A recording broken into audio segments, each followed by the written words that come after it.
Good morning guys. সকাল সকাল একটা ভালো জিনিস আবিষ্কার করছি। আর এটা হচ্ছে গিয়া আপনাকে দেখাই দিচ্ছি আর অনেক মিনিট আমার ঢাকা শহরের বাড়িঘরের ভিতরে।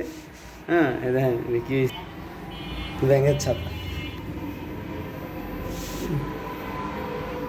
ইচ্ছা কি ছিল, আমি তো অবাক। আমার বাসার ভিতরে ব্যাঙের ছাতা দিছে, মানে এটা ওই মাশরুম না কি কয় এটা, যাই হোক এই হিন্দা একটা বাইরে আছে। এখন ঘটনা হচ্ছে গিয়ে এরা যে আমার এলাকার বৃষ্টির কারণে যে পানি উঠছিল না, তো পানির ঢল ঘরে ঢুকছে। ঘরে ঢুকার কারণে আমার এই যে এই এত দাম টাকা দেওয়া বানাই না জিনিস নষ্ট হয়েছে, বুঝছেন?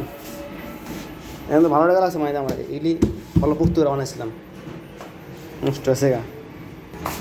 তো এই হচ্ছে অবস্থা আমাদের এইবার তো অনেক অনেক বেশি বৃষ্টি হয়েছে, এই কারণে হয়তো বলতে পারেন যে হ্যাঁ অনেক বৃষ্টি হয়েছে, সব জায়গায় পানি জমেছে এই কারণে।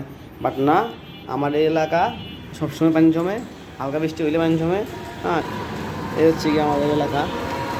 এই যে এদিকে খুব বেপেকা রোড, কিন্তু এই রোডে হালকা বৃষ্টিপাত হইলেই পানি জমা খাল বিল হয়ে যায়, ঠিক আছে? ব্যবসা বাণিজ্য সব বন্ধ হয়ে যায় এলাকা সবার। আর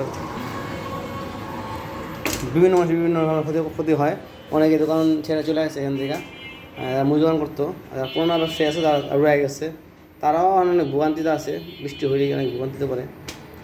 তো এই আর কি শেয়ার করলাম, সমাধান তো নাই। তো মজা লাগলো জিনিসটা, আমার দোকানের ভিতরে ভেঙে ছাতা হয়েছে, এটাই হলো মজার বিষয়, ঠিক আছে?